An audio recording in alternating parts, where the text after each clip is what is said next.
We move to the candidates for mayor. We have a former Livonia City Councilwoman and nonprofit executive, Maureen Miller Brosnan, and incumbent City Council President, small business owner Laura Toy, who are running for a 4-year term as mayor of Livonia, a full-time position as the chief executive for our city. We were just informed that Laura Toy will not join us this evening. Please, let's keep it professional. The mayoral candidate that's with us tonight will be invited to make a 1-minute opening statement and a 2-minute closing statement. And we'll have a 1 minute to answer each question that we have.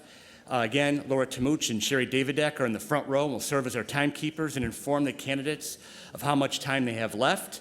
And with that, we will now turn over to Mrs. Maureen Miller Brosnan for her opening statement. Thank you, Dan, and the Livonia Chamber of Commerce.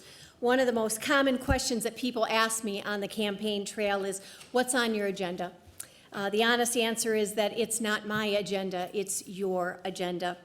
You know, when our campaign first started collecting signatures about 5 months ago, and through our ongoing door-knocking campaign, which has put us on literally tens of thousands of doors across Livonia, I have heard from residents about your priorities for our city's future, and here's what you told me.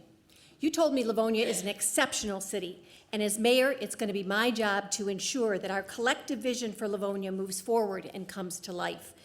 So, with me today, I have an agenda for Livonia. This is my list of priorities based on everything that you've told me on the doors. It's available online at www.maureenformayor.com, and there are copies out in the lobby for those who are interested this evening. I really look forward to sharing with you tonight what's inside this plan. All right, the first question we'll go with is on first day as mayor, what will be the first issue you intend to address? Public safety. There is currently a crisis in Livonia. We are short 30 police officers and 5 firefighters. I have been entrusted with the endorsement of the Livonia Police Officers Association, as well as the Livonia Firefighters, Lieutenants and Sergeants, POAM, and the Michigan Firefighters Association, all of them trusting that I am going to be able to work with them to solve that problem. Having a shortage of that magnitude is really a crisis in our community. We're currently working a great deal of overtime, stretching ourselves way too thin in order to maintain our status as one of the safest cities in the United States. All right, the next question. Livonia has been one of the nation's leading markets for millennial home buyers in recent years.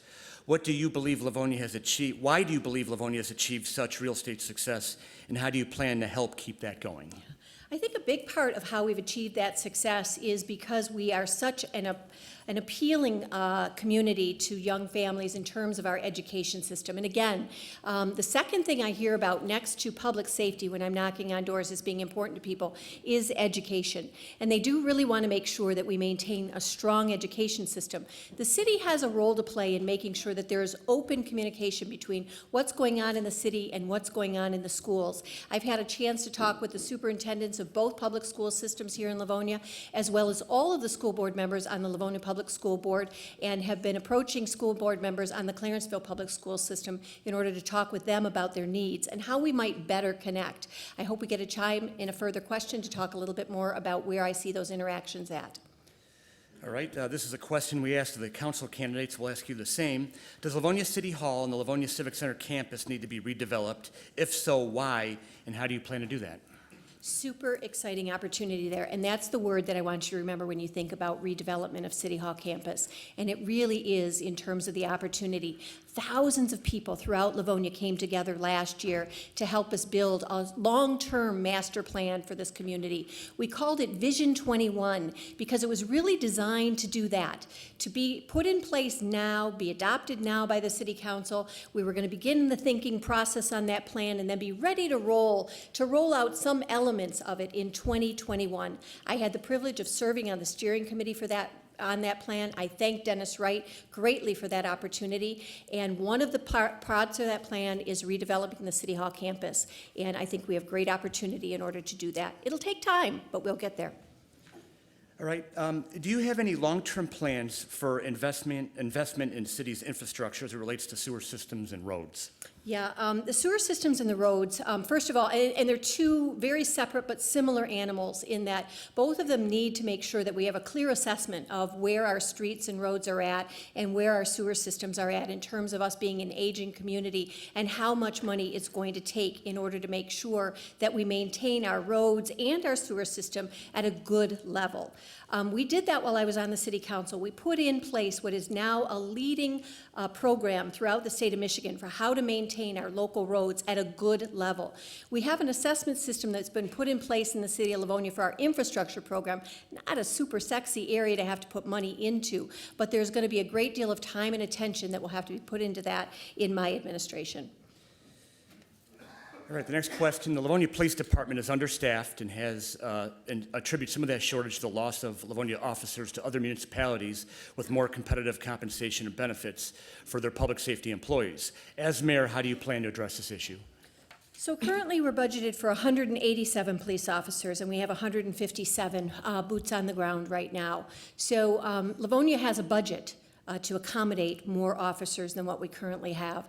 We're having problems attracting new officers and having problems keeping the ones that we have because we don't have a compensation package that clearly reflects the type of work that they do. You know, back in 2003, the City Council, because of budget constraints, and a lot of cities found themselves having to do this, moved from a defined benefit program to a defined contribution program.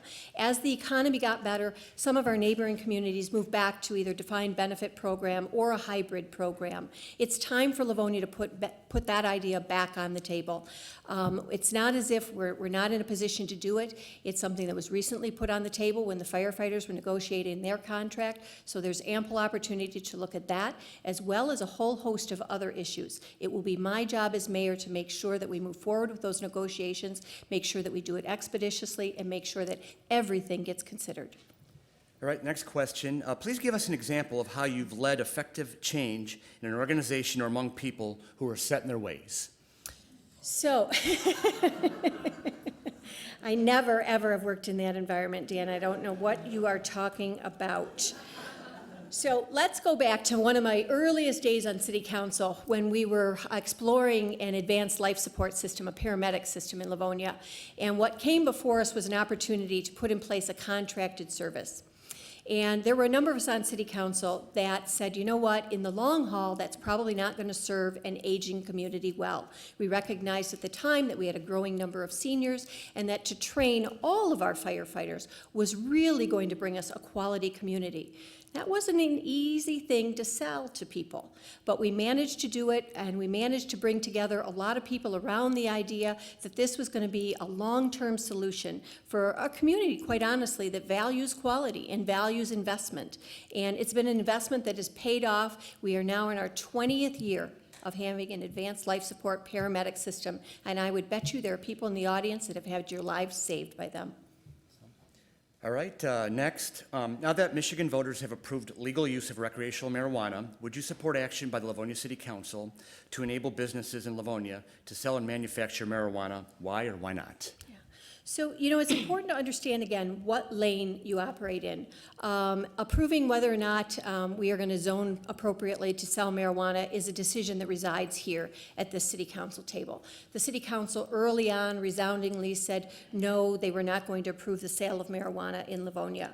You know, this is an evolving topic. It's one where a number of our neighboring communities have opted into the program, and so I think we have an opportunity here to take advantage of the position that the Council has taken to step back, to learn what's happening in other communities, and to learn perhaps how we might be able to advantage ourselves from marijuana sales in some form, whether that's in research or whether or not that's in transporting or manufacturing. There are a lot of different ways to capture some of the tax base that's available, not just necessarily through sales, but we have some time in order to study that, to learn, to figure out what's going to be best for our community. All right. It has been reported recently that traditional curbside recycling programs are becoming less effective as more items left in recycling bins have no value, increased costs for sorting, and they still end up in landfills. What does Livonia have to do to modernize its curbside recycling program? You know, we tried during the last contract negotiation to modernize our system just by allowing people to capture more of their recycling and putting larger bins in place.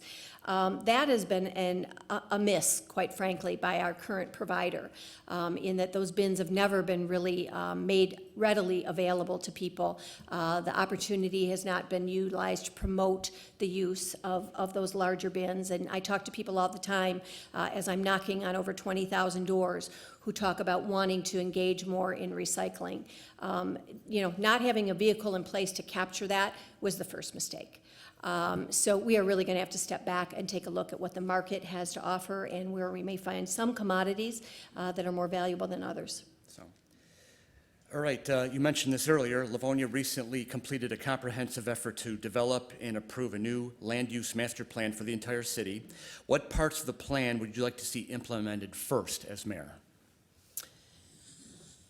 Let's see. You know, the first and the easiest thing to do is to really take the plan itself and to talk about the energy and the enthusiasm that was put into the plan. One of the major concepts behind the plan isn't necessarily a bricks and mortar concept. It's about creating the place, marketing Livonia and marketing our strengths so that we're able to attract the types of businesses that are going to be necessary to help us redevelop property. So actually, one of the first things that has to be done is to take that plan off the shelf, dust it off a little bit, dance it around, get people familiar with it, engaged in it, especially our development community, our real estate community, and large businesses and other manufacturers. People have to understand the value in that plan. They have to understand that it's a plan that was built by this city and that we're going to stand strongly behind. I heard a lot of really good positive feedback in the prior candidates forum with our council candidates who are anxious to launch the plan, and that's a first step. All right, I'm going to ask you a question that was asked in the council forum. What kind of improvements do you have in mind to enhance Greenmead Historical Park, to not only repair it, but to make it more active? Yeah. So Greenmead, as was stated in the previous forum, it truly is a gem. But I think what happens with large projects like that is oftentimes they receive a rather large infusion of capital at one point in time, and they don't receive consistent infusions of capital at a smaller level. And I think that's what has worn Greenmead out at this point. You can see wear and tear in the buildings. There's going to have to be some infrastructure investment there in order to maintain the facility as it is now. The one thing that we have learned about Greenmead is that it is a phenomenal gathering place. And we've begun just to scratch the surface in terms of creating neighborhood around Greenmead with events like the Irish Festival and the Highland Games. And I think we can do more of that type of thing. All right, our next question, this is something that we at the Chamber get asked quite a bit. What needs to be done with the 7-mile Farmington site that has been vacant since Kmart closed 2.5 years ago? You know, my answer to a lot of those development questions whenever you get a large tract of property these days is going to be that we really need to make sure that we build more single-story condos in Livonia. That is going to be my first go-to. And I've talked to so many seniors, again, as I've stood on their porches and sat on the settees or on the steps talking to them, and many of them have large homes that they're anxious to get out of and move into a single-story condo, something that is more manageable. We don't have enough of that kind of housing stock in Livonia. And then as soon as they're able to move into housing that works for them, younger families can then move into their homes. So it's a cycle that I believe we need to help move along.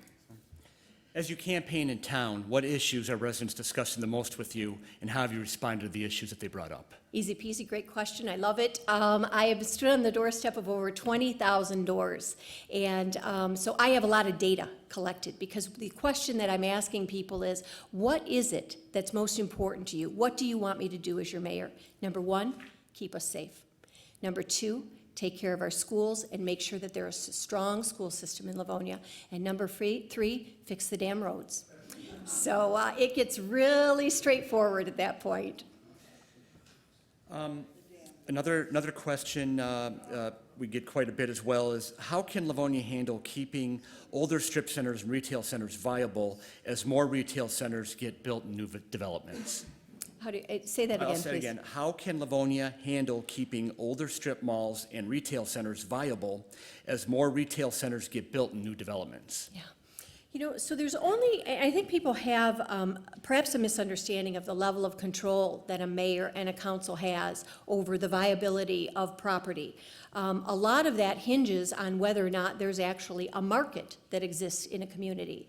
So our job is to champion market. Our job is to really make sure that there are people that are working and living in the community that wish to avail themselves of services that exist in strip centers and in commercial zones and commercial areas. And as long as there are enough active operations of manufacturing buildings and community activities going on, and enough people that are populating. Right now there are 124,000 people that populate our city every day.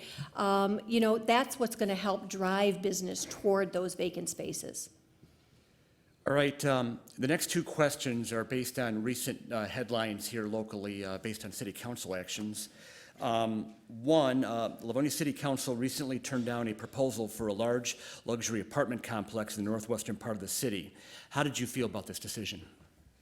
You know, I think we have a city council that operates with a great deal of deliberation, and I am very confident that they made that decision using that deliberation. They also have a propensity to really listen well to residents. And in that case, I think they listened really, really well. So I think the outcome was exactly the way it should be. I think they did a great job. And the other question was about issuing the tax abatements for the Holiday Inn property at Schoolcraft and Merriman Road, and your thoughts on that vote. Yeah, you know, my initial look at that was probably not a piece of property that was as desolate as I think some people may have believed it to be. With the market in Livonia increasing and improving and our profile increasing and improving, I think it was probably only a matter of time before somebody was going to be using that property and not requesting the types of abatements that they were requesting. Tax abatements, in my mind, have usually been reserved when we're bringing in a significant capital outlay, usually in manufacturing equipment and large-scale equipment of that sort, something that lasts a very long time, and a large number of employees. There was a significant enough number of employees, but I think I would have given consideration to a smaller incentive than what they did. Let's go back to what we did in the July candidate forum, the speed round here. A couple quick little questions about your background. So basically, what was your first job, concert, and car? Okay, first. Job, concert, and car. Job, concert, car, okay. So first job, working at Glamour Cleaners in Livonia on 5 Mile and Levan. And I appointed myself the night manager because there was nobody else working there at night but me. So I made all the decisions, got a promotion, it all worked out. And then my first concert, Johnny Mathis with my parents at Pine Knob. And my first car, you know, last time I told you my first car was a Corsica, because that was the first car I bought.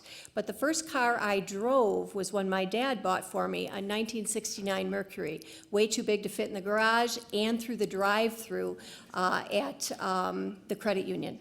Yeah. Found that out the hard way. Yeah, I was about to say, found out that the hard way. All right, the next question. The Livonia Chamber has long talked about the shortage of skilled and technical talent in the city and region and its implications on economic development. As mayor, what plans do you have in mind to boost the talent pipeline for Livonia's employers? Dan, this is a great question and one that I get asked a lot and I love. You and I have talked about this. We have some great opportunities here. You know, 55% of our tax base is taken care of by the manufacturing and commercial sectors in our city. And we have a huge manufacturing community here that is looking for talented people to build into their programs. And we also have a large number of high school graduates, some of which are not going to go on to 4-year university degrees, that are looking to get employed right out of school. So I think if we have a mayor who takes a leadership role in putting together a stronger workforce development program here in Livonia, we're going to find that we're able to avail ourselves of those kinds of opportunities. You layer that that on top of the fact that I've had huge support across the board from just about every labor union who is trusting that I'm going to be able to create good working family jobs in Livonia, and I think we just have a recipe for success here. All right, this is an audience member of the audience gave us this question. In order to improve City Hall, sewers, roads, we talked about earlier, will a tax increase be necessary? I don't know yet. I do know that the size of the problem is a $36.5 million problem in terms of our infrastructure, water and sewer. And I know we all have serious concerns about making sure that we have a good, safe, sound water system. And that $36.5 million price tag is a price tag that will carry us through the next 5 years. So I don't yet know how we're going to accomplish that. We're first going to turn to the state of Michigan to see if there are any grant funds available. And there have been grant funds available in the past through SAW grants, and Livonia has been extremely successful at securing most of the money that we've needed through the SAW grant program. I happen to have chaired the Streets, Roads, and Plats, which is our infrastructure committee here in Livonia, for most of the years that I was on the council. And we have not had to go out yet for a millage on the infrastructure as it relates to sewers and our water system. We did have to do it in the case of roads, and we have successfully managed our own road program as a result of it. But I don't know exactly what we're in store for yet. Believe it or not, there was 17 questions I fired at you there, so I think we're good as far as that goes. But let's move on to your 2-minute closing statement. So I want to start by thanking you for hosting the forum tonight. You know, I read this book recently called Leadership in Turbulent Times by Doris Kearns Goodwin, and it tells the story of how Abraham Lincoln and Theodore Roosevelt and Franklin Roosevelt and Lyndon Johnson all met with dramatic setbacks.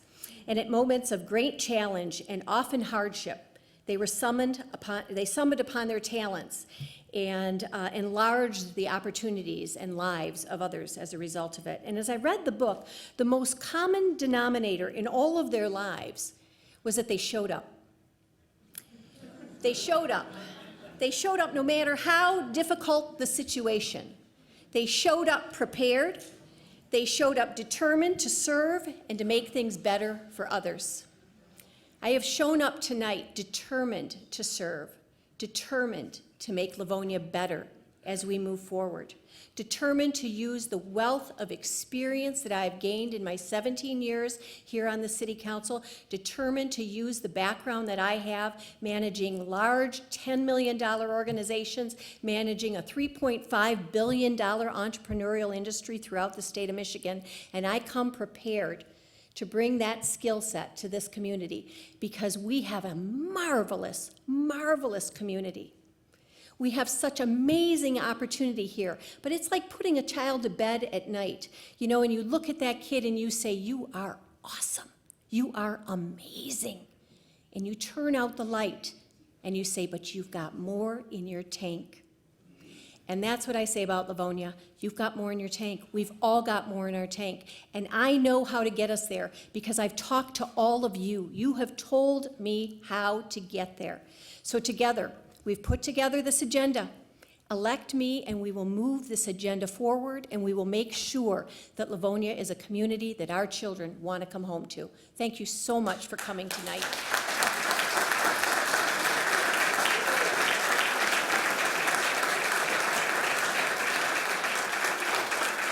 Thank you, Mrs. Brosnan, for being here today. Best of luck to you and to Laura Toy's campaign going forward the rest of this fall. Again, the Livonia Chamber of Commerce wants to thank each of the candidates in our audience for their involvement in the program. Also, we'd like to thank Livonia City Television for its efforts to record and rebroadcast this program. Replays of this forum can be seen by Livonia subscribers on Cable Access 8, and I want to particularly thank the efforts of Frank Molnar for producing today. Again, we thank everyone for coming tonight. Please vote on November 5th. If you cannot vote that day, please get an absentee ballot. You can see the city clerk for that. Again, thank you for joining us and have a great evening.